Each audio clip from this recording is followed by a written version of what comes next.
Lizzo, lead singer of Rammstein Till Lindemann, his apartment was broken into recently. That was the news this weekend on him. And then also Grimes is defending Lizzo. And of course, Lizzo has been besieged this week with bad media coverage stemming from a lawsuit brought against her this week by 3 disgruntled former employees, former dancers on her tour. Lizzo, I barely even knew who she was.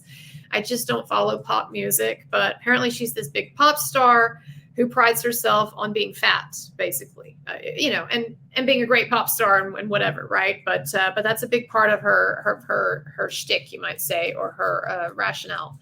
So Till Lindemann, Rammstein lead singer frontman, he has been besieged for 2 months. The media and left-wing radical feminist activists have been doing everything they can to get this guy canceled and to get the band canceled, and they've just not been able to make anything stick. And they haven't been able to make anything stick because so far there have been no credible allegations of anything cancelable, a cancelable offense. Now, they tried again. The media tried again just a few days ago. And once again, it was Der Spiegel. Der Spiegel, I guess it wasn't enough for them that they were sanctioned by a German court and were forced to remove their cover story hit piece on Lindemann and Rammstein because it was erroneous. It was false. It had false elements. And so they already got humiliated, absolutely humiliated for that. It's very rare that people will actually go after these journalist entities for reasons that Till Lindemann's lawyers have already explained in some of the interviews that they've been doing to get the word out. It's very rare that people fight back because it costs so much money. Lindemann's lawyer was saying that it can easily get into the 6 figures just to deal with one libelous story, just to deal with Der Spiegel, 6 figures.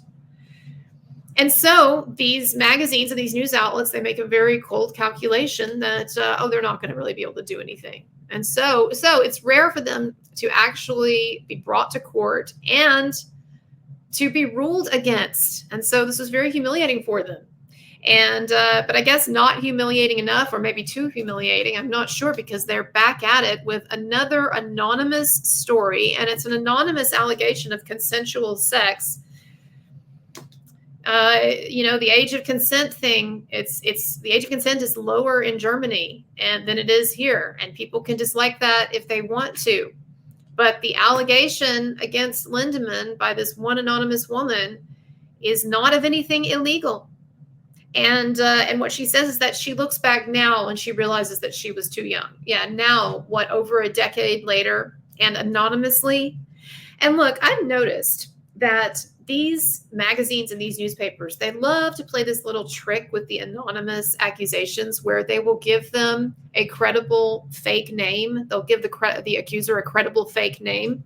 So in this case, it's not Jane Doe and it's not a non-anonymous accuser, or she says, or the woman says. No, it's Nina Huber. And the reason why they love to give these credible fake names to these anonymous accusers is because most people are too stupid or they're reading too fast or whatever to even register that it is an anonymous accuser. So most people are going to read that Spiegel article. I read it. Most people are going to read that Spiegel article, and they're going to think that there's a real Nina Huber who's putting her name to this. And it's not the case. And in fact, I've seen some outlets reporting on this story, reporting on Der Spiegel's story, and not even registering that it's an anonymous accuser, just saying Nina Huber claims. So people are going to think, again, as this proliferates with the virality of this story, then most people aren't even going to know that we're talking about an anonymous accuser. And the anonymity does make a big difference. But they're not going to be able to get him on this either. An anonymous accusation of consensual, lawful activity that, yes, a number of people might disapprove of because of the age. But as I've talked about before too, things are different. Sensibilities are different generally in Europe than they are in the United States. We'll talk about that some other time. But the point is, even if what she says, if this fully consensual, non-violent, non-abusive relationship and it seems like she claims that there was a year leading up to this. Even if what she says were true, they still can't get Lindemann on this. They can't, and it's anonymous. So at this point, I am not giving credence to any accusations that people will not put their name to. And so far in the Rammstein thing, the only people who have put their name to anything are Shelby Lynn, who is ridiculous and has been discredited and even had to walk back some of her own allegations, and then Kayla Shikes, who didn't even meet Lindemann and basically accuses him of nothing, basically. So they must be pretty frustrated, these activists, though, because they broke into Till Lindemann's apartment. Now, do I know that it's them? No. Presumption of innocence again, so I shouldn't say, right? But the best indicator of present and future is often the past. And in the past, we know that left-wing radicals just several weeks ago vandalized Rammstein's office in Berlin, and they proudly boasted about it on a left-wing news site. Okay.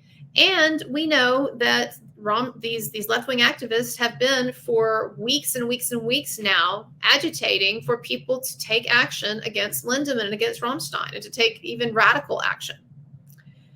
And they've already done some shady stuff at these concerts too. Okay, so anyway, nobody was hurt or anything. Lindemann wasn't home. I wonder what they would have done if Lindemann had been home. I wonder if they thought they were going to confront him. Ridiculous. Don't know if anything's stolen. That hasn't been reported yet. But yeah, breaking into Till Lindemann's home, his apartment.